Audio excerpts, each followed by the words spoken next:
ಸ್ನೇಹಿತರೆ, ಮೀಡಿಯಾ ಮಾಸ್ಟರ್ಸ್ಗೆ ಸ್ವಾಗತ, ಸುಸ್ವಾಗತ.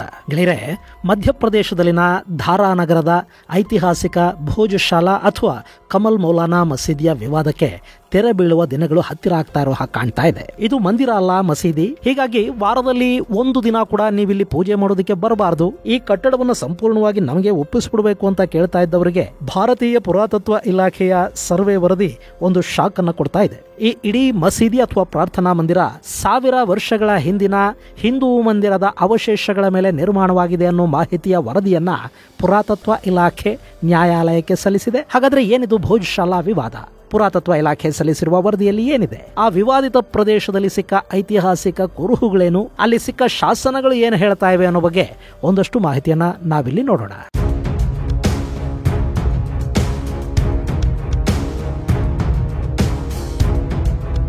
ಗೆಳೆಯರೆ, ಅಯೋಧ್ಯ ಆಯ್ತು, ಕಾಶಿ ಆಯ್ತು, ಮಥುರಾ ಆಯ್ತು. ಈಗ ಮಧ್ಯಪ್ರದೇಶದ ಧಾರಾ ನಗರದ ವಿವಾದ ಮುನ್ನೆಲೆಗೆ ಬಂದಿದೆ. ಈಗಾಗಲೇ ಅಯೋಧ್ಯೆಯಲ್ಲಿ ಮಂದಿರ ನಿರ್ಮಾಣ ಆಯಿತು. ಕಾಶಿ ಹಾಗೂ ಮಥುರಾದ ಮಂದಿರ ಮಸೀದಿಗಳ ವಿವಾದ ನ್ಯಾಯಾಲಯದಲ್ಲಿದೆ.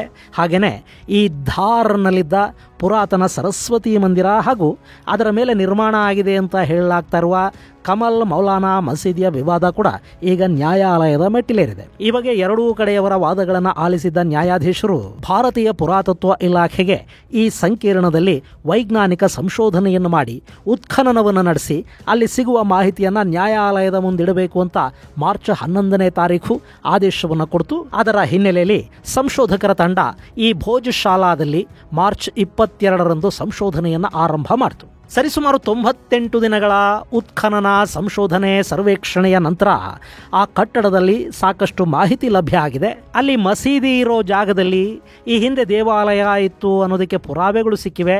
ಆ ಪುರಾವೆಗಳು ಏನು ಅನ್ನೋದನ್ನು ನೋಡೋದಕ್ಕೂ ಮುನ್ನ ಈ ಸರಸ್ವತಿ ಮಂದಿರ ಅಥವಾ ಕಮಲ್ ಮೌಲಾನಾ ಮಸೀದಿ ಅಂತ ಕರೆಸಿಕೊಳ್ಳುವ ಭೋಜಶಾಲಾದ ಬಗ್ಗೆ ಹಾಗೂ ಅದನ್ನು ನಿರ್ಮಿಸಿದ ರಾಜ ಭೋಜನ ಬಗ್ಗೆ ಒಂದಷ್ಟು ಮಾಹಿತಿಯನ್ನು ಕೊಟ್ಟುಬಿಡ್ತೀನಿ.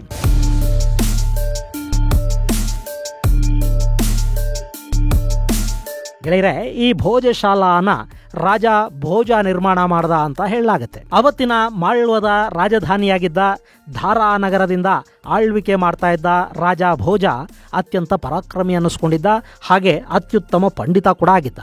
ಅವನ ಕಾಲದಲ್ಲಿ ಮಾಳ್ವದಲ್ಲಿ ಸಾಕಷ್ಟು ದೇವಾಲಯಗಳು ತಲೆ ಎತ್ತಿದ್ವು. ಧಾರಾ ನಗರದಲ್ಲಿ ಸುಂದರ ಸರಸ್ವತಿ ಮಂದಿರವನ್ನು ಅವನು ನಿರ್ಮಾಣ ಮಾಡಿದ್ದ ಅನ್ನೋ ನಂಬಿಕೆ ಇದೆ.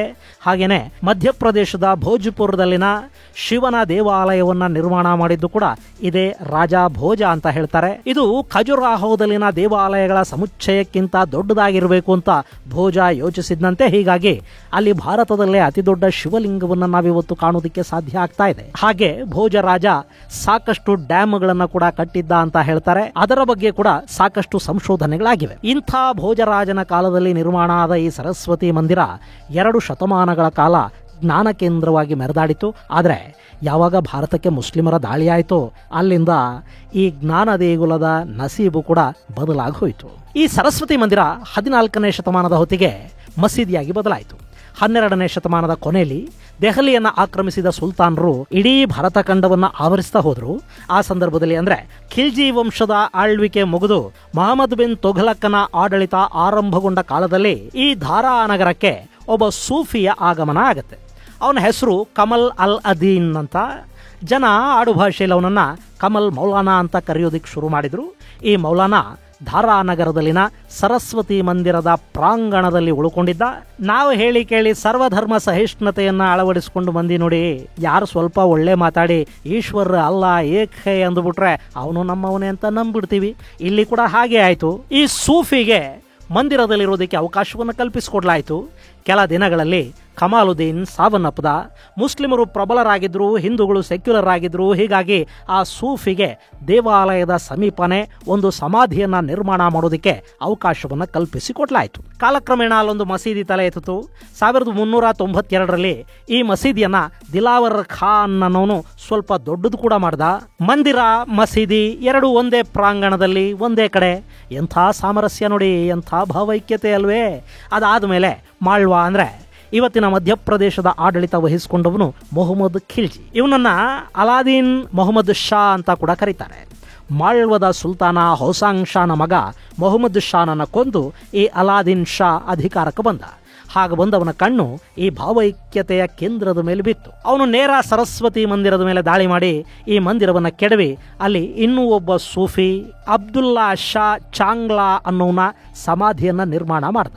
ಅಲ್ಲಿಗೆ ಒಂದಷ್ಟು ವರ್ಷಗಳ ಕಾಲ ಭಾವೈಕ್ಯತೆ, ಸಹಬಾಳ್ವೆ, ಈಶ್ವರ ಅಲ್ಲ ಏಕೈ ಅಂತೆಲ್ಲ ಅನ್ನಿಸ್ಕೊಳ್ತಾ ಇದ್ದ ಈ ಪ್ರದೇಶದಲ್ಲಿ ಸರಸ್ವತಿ ಮಂದಿರ ಮಸೀದಿಯಾಗಿ ಬದಲಾಯಿತು. ಹಿಂದೂಗಳು ಅಲ್ಲಿಂದ ಬಲವಂತವಾಗಿ ಹೊರದಬ್ಬಲ್ಪಟ್ರು. ಇದು ಹಿಂದೂಗಳ ಮನಸ್ಸಿನ ಮೇಲೆ ಗಾಯ ಮಾಡ್ತು. ಆಗಾಗ ಅದಕ್ಕಾಗಿ ಸಂಘರ್ಷಗಳು ನಡೀತಾ ಇದ್ವು. ಭಾರತದಲ್ಲಿ ಇಸ್ಲಾಮಿಕ್ ಆಳ್ವಿಕೆ ಮುಗಿತು, ಬ್ರಿಟಿಷರು ಬಂದರು, ಅಲ್ಲಿ ಯಥಾಸ್ಥಿತಿಯನ್ನು ಕಾಪಾಡಿಕೊಳ್ಳೋ ಕೆಲಸ ನಡೀತು. ಹಾಗಂತ ಹಿಂದೂಗಳು ಈ ಮಂದಿರದ ಮೇಲಿನ ಹಕ್ಕನ್ನು ಸಂಪೂರ್ಣವಾಗಿ ಬಿಟ್ಟುಕೊಟ್ಟಿರಲಿಲ್ಲ. ಆಗಾಗ ಅವರು ಅಲ್ಲಿಗೆ ಹೋಗಿ ವರ್ಷಕ್ಕೊಮ್ಮೆ ಪೂಜೆ ಮಾಡಿಕೊಂಡು ಬರ್ತಾ ಇದ್ರು. ಹೀಗಿರುವಾಗಲೇ 19ನೇ ಶತಮಾನದಲ್ಲಿ ಕಾಂಶಿರಾಮ್ ಲೇಲೆ ಅನ್ನೋ ಶಿಕ್ಷಣ ತಜ್ಞರೊಬ್ಬರು ಈ ಮಸೀದಿಯ ಗೋಡೆಯ ಮೇಲಿನ ಸಂಸ್ಕೃತ ಶ್ಲೋಕಗಳನ್ನು ನೋಡಿದ್ರು ಮತ್ತು ಅವುಗಳನ್ನು ಅನುವಾದಿಸಿದ್ರು.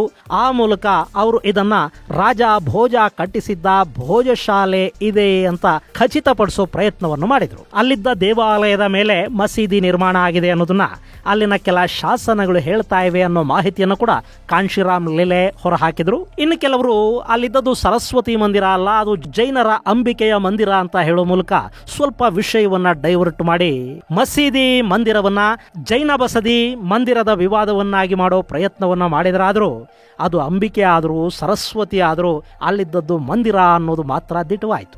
ಮುಂದೆ ಕಾಂಶಿರಾಮ್ ಲೇಲೆ ಅವರ ಸಂಶೋಧನಾ ಗ್ರಂಥವನ್ನ ಆಧಾರವಾಗಿಟ್ಟುಕೊಂಡು KN ದೀಕ್ಷಿತ್ ಅನ್ನೋರು ಇದು ಸರಸ್ವತಿ ದೇವಾಲಯ ಅಂತ ಒಂದು ಪುಸ್ತಕವನ್ನೇ ಬರೆದು ಹೊರತಂದ್ರು. ಹೀಗೆ ಅಲ್ಲಿ ಸರಸ್ವತಿ ಮಂದಿರ ಇತ್ತು ಅನ್ನೋದನ್ನ ಮುಂದಿನ ತಲೆಮಾರುಗಳಿಗೆ ಕೂಡ ನೆನಪುಳಿಯೋ ಹಾಗೆ ಮಾಡೋ ಕೆಲಸ ಒಂದ್ ಕಡೆ ನಡೀತಾ ಬಂತು. ನಾನು ಆಗ್ಲೇ ಹೇಳಿದ್ನಲ್ಲ, ಇಲ್ಲಿ ಮಸೀದಿ ತಲೆ ಎತ್ತಿದ ನಂತರ ಕೂಡ ಹಿಂದೂಗಳು ಆ ಸ್ಥಳದ ಮೇಲಿನ ಅಧಿಕಾರವನ್ನು ಸಂಪೂರ್ಣವಾಗಿ ಬಿಟ್ಟುಕೊಟ್ಟಿರಲಿಲ್ಲ.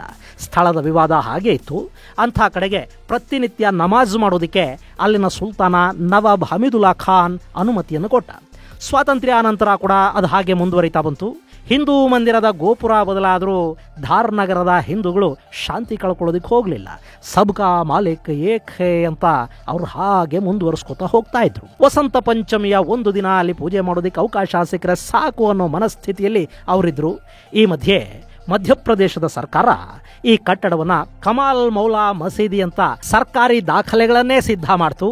ಮತ್ತು ಭೋಜಶಾಲಾ ಅನ್ನೋದು ಯಾವತ್ತೂ ಇರಲೇ ಇಲ್ಲ. ಅದೊಂದು ಭ್ರಮೆ ಅಥವಾ ಸುಳ್ಳು ಅಥವಾ ಕಲ್ಪನೆಗಳಲ್ಲಿ ಮಾತ್ರ ಇದ್ದ ಒಂದು ಕಾವ್ಯಾತ್ಮಕ ಊಹಾ ಚಿತ್ರಣ ಅಂತೆಲ್ಲ ಮಧ್ಯಪ್ರದೇಶದ ಅವತ್ತಿನ ಸರ್ಕಾರ ಹೇಳಿದ್ದು ಜನರನ್ನ ಕೆರಳೋ ಹಾಗೆ ಮಾಡ್ತು. ಹೀಗಾಗಿ 1999ರಲ್ಲಿ ಈ ಪ್ರಕರಣ ನ್ಯಾಯಾಲಯದ ಮೆಟ್ಟಿಲೇರ್ತು. ಇಲ್ಲಿ ಯಾವಾಗ ವಿವಾದ ದೊಡ್ಡದಾಗ್ತಾ ಬಂತೋ ಆಗ ಪುರಾತತ್ವ ಇಲಾಖೆ ಪ್ರತಿ ಮಂಗಳವಾರ ಹಾಗೂ ವಸಂತ ಪಂಚಮಿಯ ದಿನ ಅಲ್ಲಿನ ಸರಸ್ವತಿ ಮಂದಿರದಲ್ಲಿ ಪೂಜೆ ಸಲ್ಲಿಸೋದಕ್ಕೆ ಹಿಂದೂಗಳಿಗೆ ಅವಕಾಶ ಕೊಡೋದಕ್ಕೆ ಒಪ್ಕೊಳ್ತು. ಇದು ಹೀಗೆ ಶಾಂತಿಯುತವಾಗಿ ಮುಂದುವರಿತಾ ಅಂದ್ರೆ ಈ ವಸಂತ ಪಂಚಮಿ ಅನ್ನೋದು ಒಮ್ಮೊಮ್ಮೆ ಶುಕ್ರವಾರ ಕೂಡ ಬರ್ತಾ ಇತ್ತು. ಅವತ್ತಲ್ಲಿಗೆ ಹಿಂದೂಗಳು ಬರೋದ್ರಿಂದ ನಮಗೆ ಸಮಸ್ಯೆ ಆಗತ್ತೆ ಅಂತ ಅಲ್ಲಿನ ಮುಸ್ಲಿಮರು ತಕರಾರು ತೆಗೆದ್ರು. ಹೀಗಾಗಿ ವಿವಾದ ಮತ್ತೆ ನ್ಯಾಯಾಲಯದ ಮೆಟ್ಟಿಲೇರ್ತು. ಅಲ್ಲಿ ಎರಡೂ ಪಕ್ಷಗಳು ಆ ಕಟ್ಟಡ ನಮ್ಮದು, ನಮಗೆ ಬಿಟ್ಟುಕೊಡಿ ಅಂತ ಕೇಳಿದ್ವು. ಸ್ವಾತಂತ್ರ್ಯಾನಂತರದ ಸರ್ಕಾರಿ ದಾಖಲೆಗಳಲ್ಲಿ ಇದು ಕಮಾಲ್ ಮೌಲಾ ಅಂತಲೇ ಸೇರ್ಪಡೆ ಆಗಿತ್ತು. ಅದಕ್ಕೂ ಹಿಂದಿನ ಪುರಾತನ ದಾಖಲೆಗಳು ಇದನ್ನ ಹಿಂದೂ ಮಂದಿರ ಅಂತ ಹೇಳ್ತಾ ಇದ್ವು. ಹೀಗಾಗಿ ನ್ಯಾಯಾಲಯ ಅಲ್ಲಿ ವೈಜ್ಞಾನಿಕ ಸರ್ವೆ ಮಾಡಿ ವರದಿಯನ್ನ ಕೊಡೋದಕ್ಕೆ ಪುರಾತತ್ವ ಇಲಾಖೆಗೆ ಆದೇಶವನ್ನು ಕೊಡ್ತು.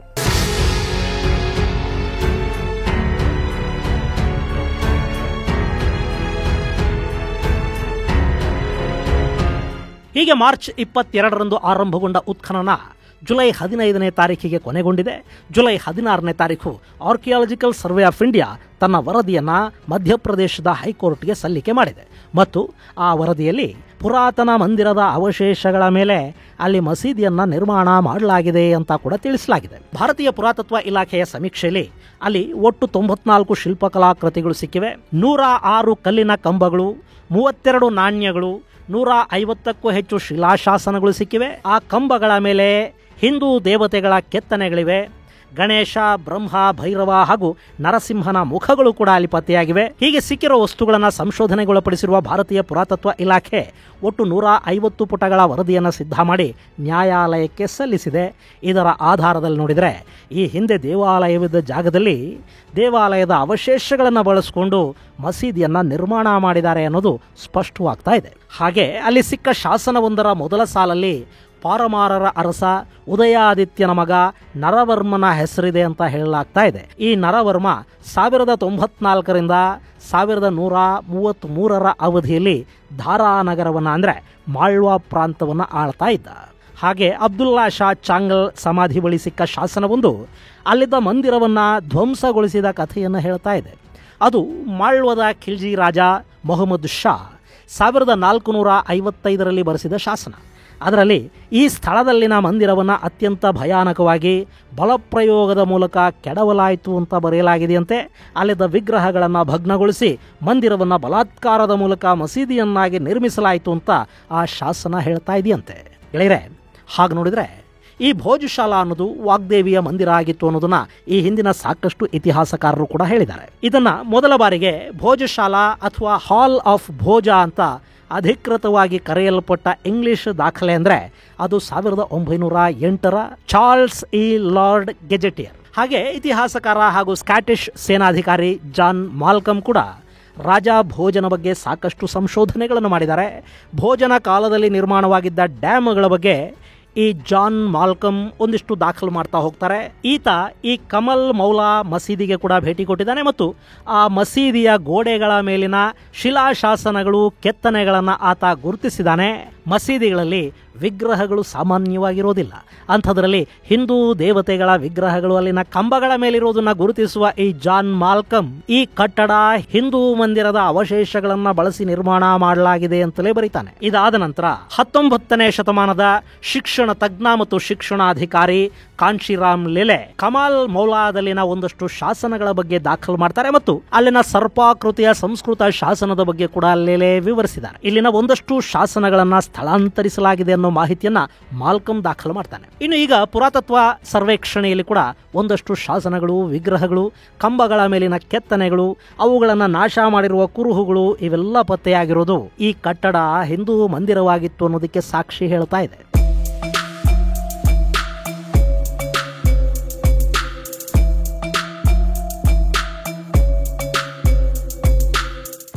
ಇಲ್ಲಿ ಇಷ್ಟೆಲ್ಲ ಸಾಕ್ಷಿಗಳು, ಆಧಾರಗಳು, ಶಾಸನಗಳು, ವಿಗ್ರಹಗಳು ಏನೇ ಇದ್ರೂ ಕೂಡ ಇದನ್ನ ಬಿಟ್ಟು ಕೊಡೋದಕ್ಕೆ ಮಾತ್ರ ಸಮುದಾಯ ಸಿದ್ಧ ಇಲ್ಲ. ಹಾಗಂತ ಅವರು ಇದು ಹಿಂದೂ ಮಂದಿರ ಅಲ್ಲ ಅಂತ ಹೇಳೋದಕ್ಕೂ ಹೋಗ್ತಾ ಇಲ್ಲ. ಯಾಕೆಂದ್ರೆ ಹಿಂದೂ ಮಂದಿರದ ಅವಶೇಷಗಳು ಸಾಕಷ್ಟಲ್ಲಿ ಸಿಕ್ಕಿವೆ. ಹೀಗಾಗಿ ಪ್ಲೇಸಸ್ ಆಫ್ ವರ್ಷಿಪ್ ಆಕ್ಟ್ 1991 ಅನ್ನ ಮುನ್ನೆಲೆಗೆ ತರ್ತಾ ಇದ್ದಾರೆ. ಸ್ಪೆಷಲ್ ಪ್ರಾವಿಷನ್ ಆಕ್ಟ್ 1991 ಅನ್ನ ಜಾರಿಗೆ ತಂದಿದ್ದು ಅವತ್ತಿನ ಕಾಂಗ್ರೆಸ್ ಸರ್ಕಾರ.